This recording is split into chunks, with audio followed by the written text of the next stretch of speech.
The following announcement has been paid for by the WZWA Network. Welcome back to the WZWA Network. Back again with your boy Hogsley. Looking at another UFC event, UFC 294. The rematch, the much anticipated rematch between Makhachev and Alexander Volkanovski. I'm going to struggle a lot with the names today, everyone, because, I struggle with the names, and there was a lot of hard names to talk about today. But look, we'll crack through it. Crack through it chronologically, as we always do here on the network. But first of all, let me say, what a goddamn good card we had here today. This was absolutely just some good shit. Really entertaining from start to finish. Really quick as well. I mean, fuck me, we just a speed run almost, just right through this entire card. Only one match went longer than one round, if you can believe it. That's incredible. I remember my first experience with UFC, as a little side topic here. I used to go down to my local Blockbuster and rent out wrestling videos. And I'd been there obviously quite a lot, and I'd gotten all the VHSs of the ones they had, all the SummerSlams, all the WrestleManias. You're talking about WrestleMania 18, 19, whatever. And I'd watched them all. They didn't have any more, so in the same section, they had some UFC VHSs. And I was like, I'll give these a shot. Look, and at the time, I totally believed the kayfabe of wrestling. And I believed, once you got put into an ankle lock, you would struggle for 2 minutes and then just get out of it. And then I watched the UFC. And I remember my first ever memory of watching the UFC was his first match on this card. I couldn't even tell you what the card was anymore. And the guy gets submitted within the first 30 seconds of a submission. And I just thought it was the most bullshit thing I'd ever seen in my life. I was like, 30 seconds? Why didn't you kick out? Why couldn't you just last through it? So anyway, that's a little side story. That was my first experience with UFC. I didn't like it because I thought, why aren't they not kicking out of submissions? But in reality, you lock in a submission and it's over. So anyway, look, we'll get to it. The first fight, Nurmagomedov versus Gafurov. This was probably the fastest fight on the card. I don't have my numbers here with me, but I'm damn sure it probably was, because this thing was quick. This was ridiculously quick. You had both fighters, they're feeling each other out, they're working each other out. Nurmagomedov, he was kind of fighting off the back foot, and Gafurov was looking like he was applying the pressure. And then Gafurov just rushes in with this overhand right and just completely leaves himself wide open and gets caught straight into a guillotine choke. And gets tapped out immediately. Now, I have to give a lot of credit to Nurmagomedov here, because just the sportsmanship he showed, just the respect for a fellow fighter, because when Gafurov was tapping, the ref couldn't see it. Okay, the ref had, at that point, from what I was watching when I watched it, the ref wasn't stepping in when that tap was happening. But Nurmagomedov acknowledged it, and he let go of the choke. But by that point, Gafurov was already just out. He was out like a light. He was just gone. And then the ref jumped in, was like, this guy's passed out. But I do have a lot of respect for Nurmagomedov to realize that, this is fucking fighting, everyone. Shit can happen that affects you for the rest of your life. So he had a lot of respect for his fellow fighter. He realized that this guy had tapped. Even if the ref didn't see it from the angle he was at, he was like, I'm gonna let go of you now. So yeah, love that. Lots of respect for that myself. So look, we're already flying through it. This is real quick. So moving on to the next one, which was Aliskerov versus Alves. And it was just another really quick one. Once again, just when you feel like these fighters are feeling each other out, And they were. This is like most fights. This is how it starts. Aliskerov just lands this jab, this real stiff, piston-like jab that drops Alves. Now, you've got to have a rocket of a jab to drop someone with it. I know there's smaller gloves in UFC, but Jesus, you've got to have a hard jab to drop anyone with the bloody jab. So drops him with his jab, and then he just follows up with this insane combo. I love the variety and the different levels Aliskerov showed when finishing this fight. He wasn't just, well, he was headhunting, but he was mixing in the legs and the fists. He threw this amazing like double knee strike where one knee came up and then the second knee came up, and that second knee landed clean on Alves. Clean it was. And he was gone. He was out.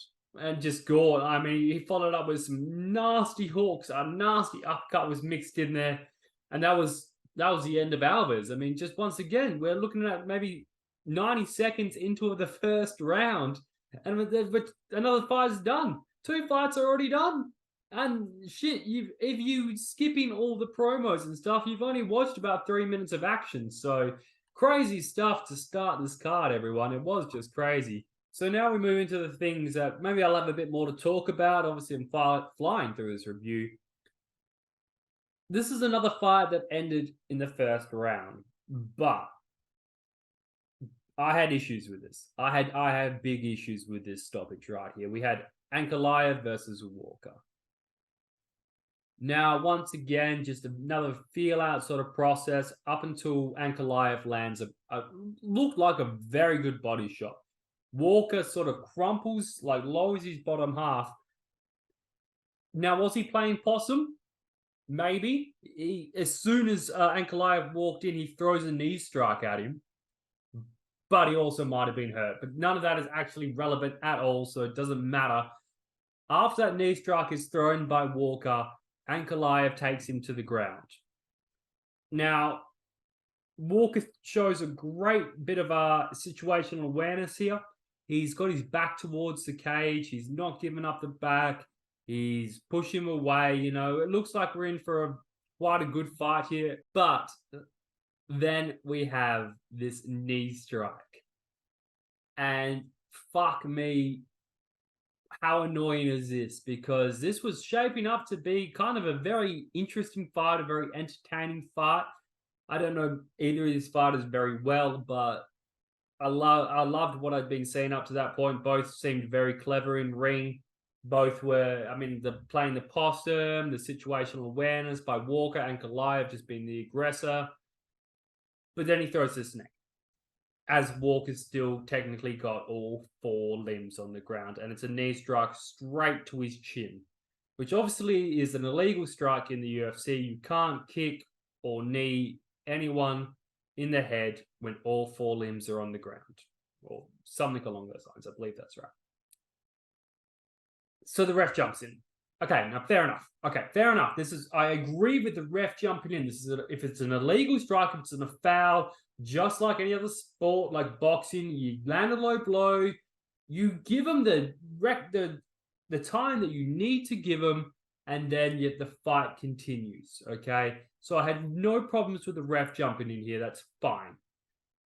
But I have an issue with what the doctor does next, because it boiled my blood. I can't wrap my head around the doctor's thinking here. So the ref has asked the doctor to do a concussion test. Mind you, everyone, he's got 5 minutes, Walker does, to regain his bearings and then have the doctor come in. But the doctor's come in about after 30 seconds to a minute. And he starts questioning. And he's asking all these questions to figure out if he's got a concussion. Now, look, Walker looked stunned. He looked like he was probably a bit confused. Okay? But you've got so many other factors here. Walker's from Brazil. He's not a native English speaker, and you've got an English-speaking doctor talking to him in English. You've got the fact that it's a loud crowd here, all making noise because they don't want to see this shit happening. And he's asking him these questions, the doctor is. The doctor doesn't like the answers and tells the ref to cancel, like call off the fight. And he does. That's exactly what the doctor says. That's what the ref does. The fight ends there. And I can't understand it. It is so stupid, everyone. It is stupid. This is fucking fighting, everyone. Of course the guy's going to be a bit confused. He's just been hit. All right. What are you meant to like? Should you call the doctor in after every strike that someone takes? Gets caught with a good right hand. Oh, let's stop. Let's see if he's concussed now.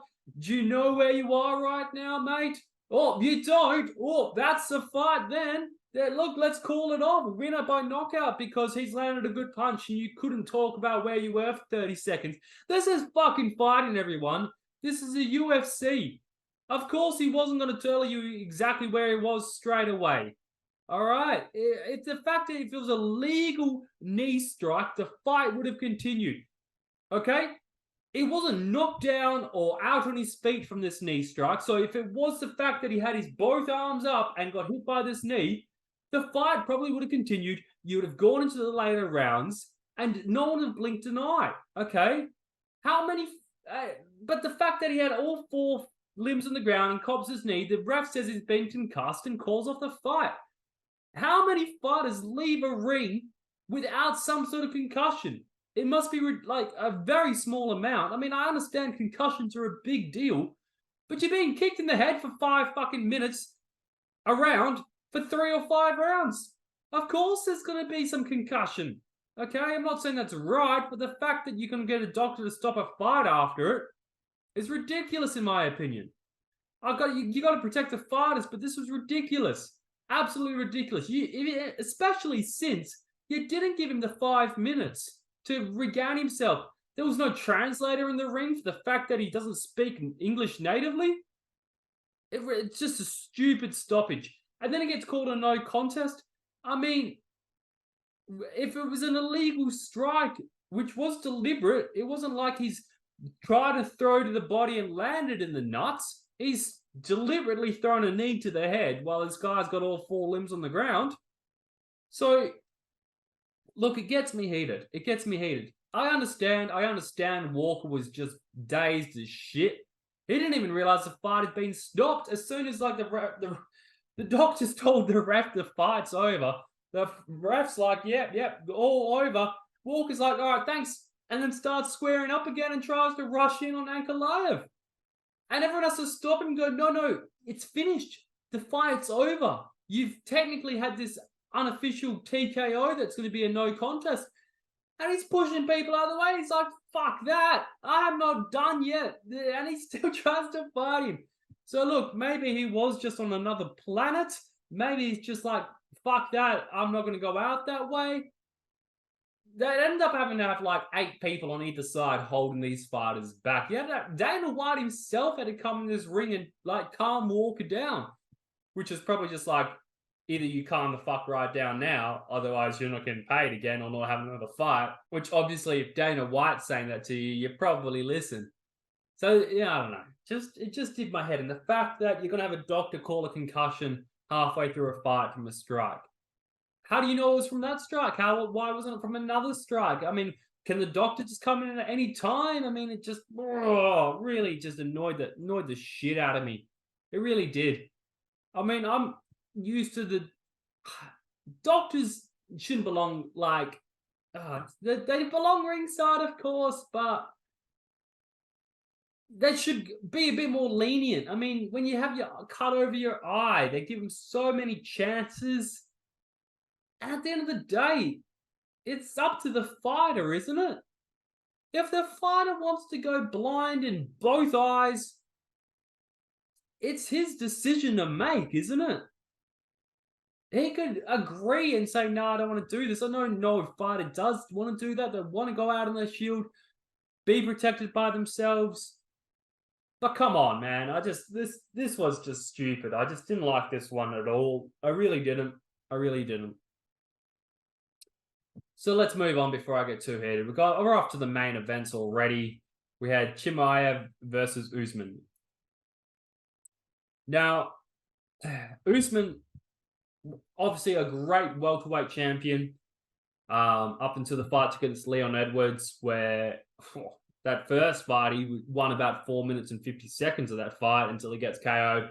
Leon Edwards comes back, wins the second one in a fairly more convincing, well, they're both convincing, but you know what I mean, over a longer period of time.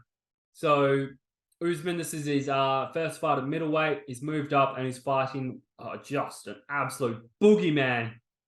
If I've ever seen one in the UFC, Chimaev was just... this dude reminds me of Khabib. 100%. The speed and the strength, especially in the wrestling game of Chimaev, especially what you saw in round 1 of this fight, was incredible.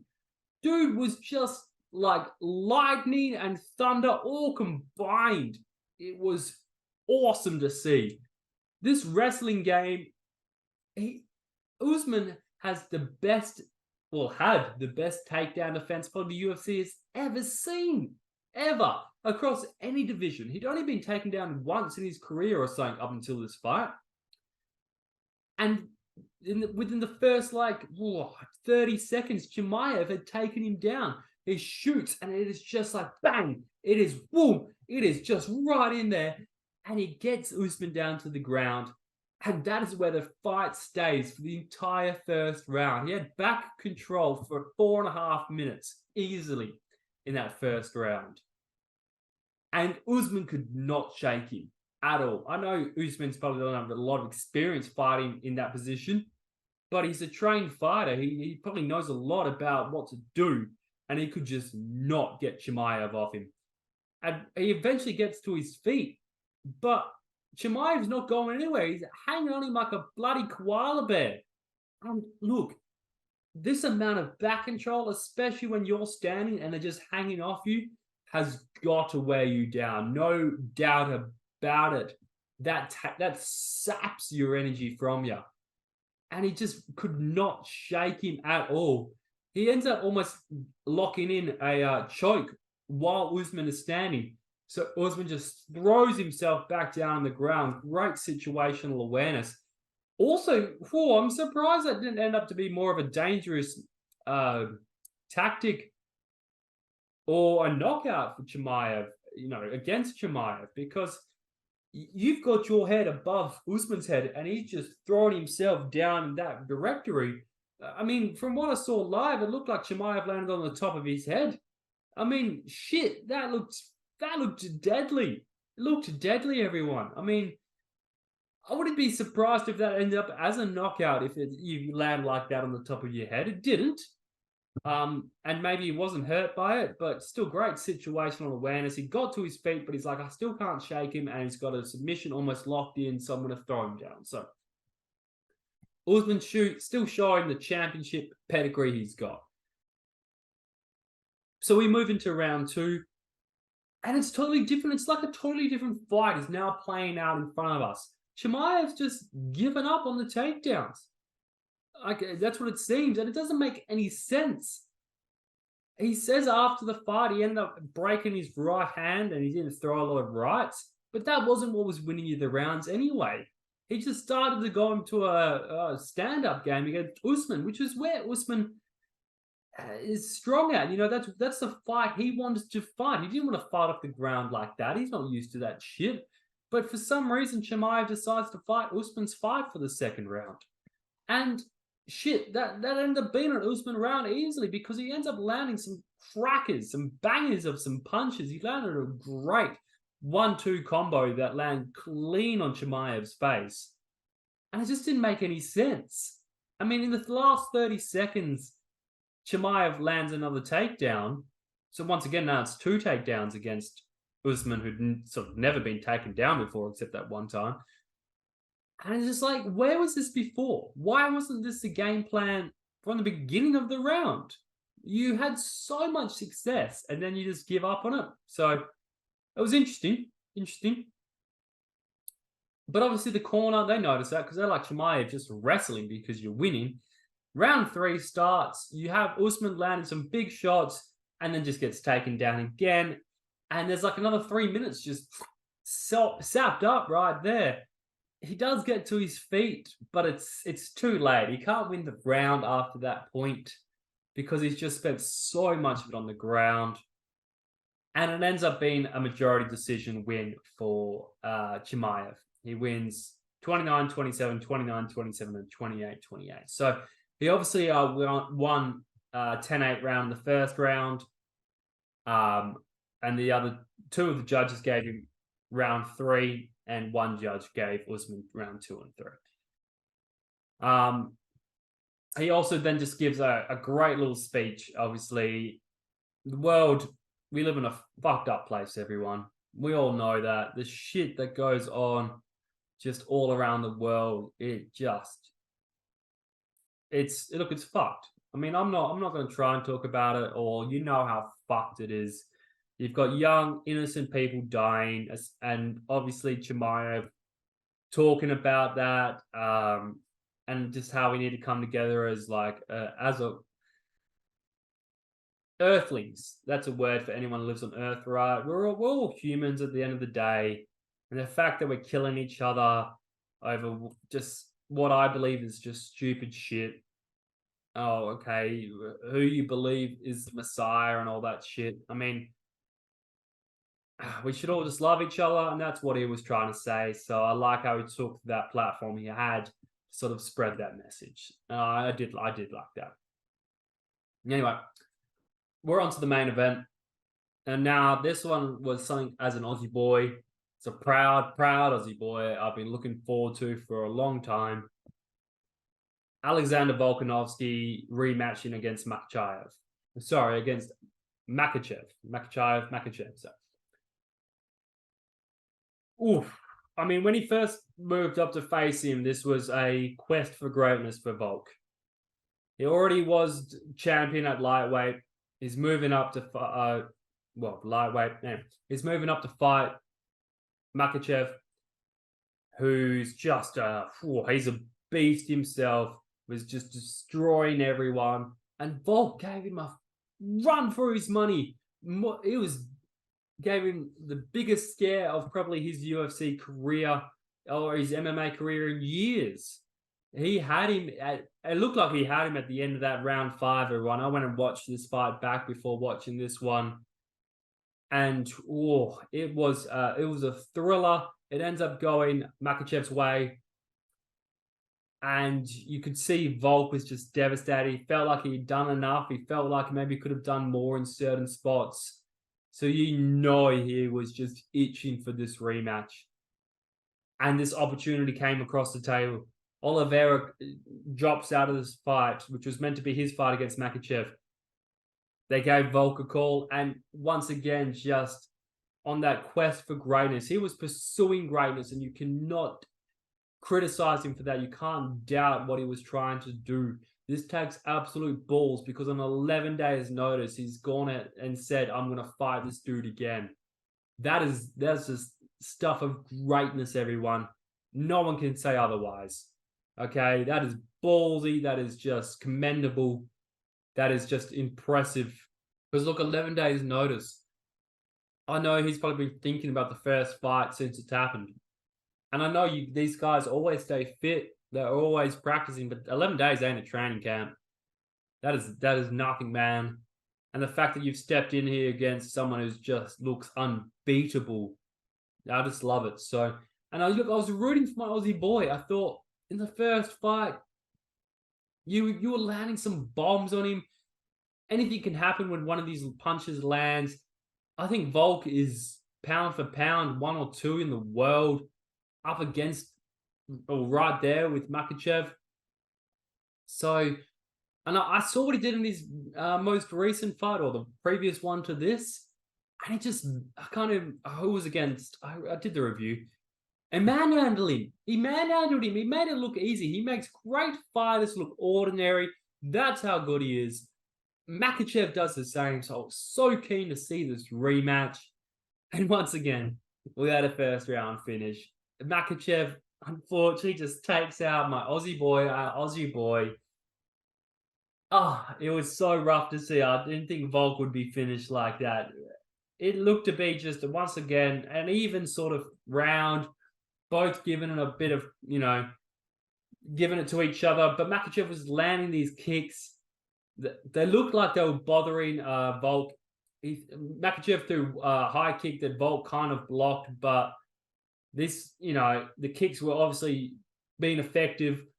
And then all of a sudden, this kick just goes up. I mean, Volk's got his right hand up. He's fighting sensibly. He's fighting smart. But when you're that short and your opponent's that tall and he's got the natural weight advantage, this kick just comes over the top and right onto the top of the head of Volk. And he was rocked. He was gone. His legs turned to absolute jelly, everyone. And it was over, unfortunately. I mean, the ground and pound afterwards, it didn't matter. I mean, there was no way his equilibrium would have been gone. Makhachev follows it up with a hammer fist and the ref jumps in. And he was already just busted open from several places, Volk. It was hard to watch, man. I really wanted the Aussie boy to win.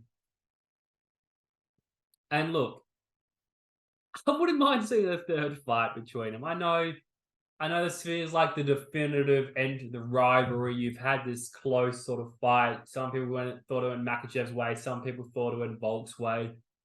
And then you've got the rematch that everyone's been asking for, and it looked like a dominating finish. It was a dominating finish.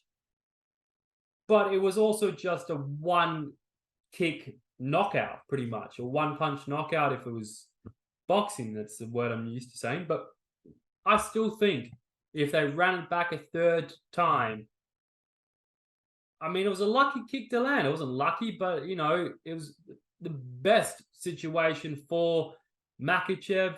And Volk only had 11 days in training camp. I think if we did run it back, I doubt it's going to be another first round knockout. And I think it might play out a lot more like the first fight. But Volk is getting older now. It's not his natural weight. I mean, it's hard. Where do you go if you're Volkanovski? Because you just dominating the division you're at, and the guy above you just seems to kind of have your number. So he says he wants to keep busy. I hope he does. I can't wait to see his next fight. And Makhachev, I mean, Jesus, where does he go from here? Because he looks just unbeatable, man. I mean, he just, like I said, I don't think a rematch will play out like the second fight. It will play out more like the first fight. But he does sort of look unbeatable. I mean, Oliveira's the fighter he was meant to fight. I think he's already got a win against him. He's just going to run through him. He looks like he's just going to run through the divisions, much like Khabib did. Much like John Jones is going to look like he's going to do. He's got Miocic coming up. I think he's just going to smash Miocic. So, that's the problem when you're just so fucking good. Your fights, there's no one that really looks like they can beat you. Anyway, that's my review of UFC 294. Just flew through the card watching it. It was good. It was a good card to watch. Let me know what you think about the Walker. What was the guy's name? Walker versus Ankalaev. Whether you think that should have been a stoppage or not. What do you think about the Chimaev Usman fight? I mean, do you think maybe Usman should have won that? Other than that, like, comment, and subscribe. Check out the Patreon that we currently have going at the moment. A lot of unique content on there that you won't find here on the YouTube channel. And yeah, I will see you down the road. WZWA Network, that's the way we play. Good God Almighty. WZWA Network, that's the way we play. Get puppies. WZWA Network, that's the way we play. Get. The following announcement has been paid for by the WZWA Network.